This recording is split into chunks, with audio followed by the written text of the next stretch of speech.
Hey guys, welcome to my channel. In today's video we want to set the auto delete messages on Telegram. This is when you want Telegram messages to delete themselves after a certain period of time. First we'll need to open our Telegram application. Then at the bottom we are going to click on the settings. Let's click on privacy and security. Then here there is auto delete messages. It is turned off. We need to turn it on.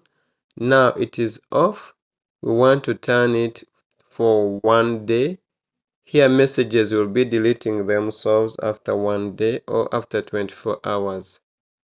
Let's cancel this, or we can even decide to choose 7 days. Are you sure you want all messages in your new private chats and in your new groups you create to be automatically deleted for every 1 week after they are sent?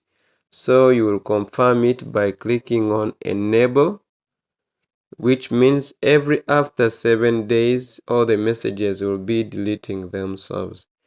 Guys, that's how you can set the auto delete messages on Telegram, and that's all for today. If you find this video helpful, please press the like button and subscribe. See you in the next one.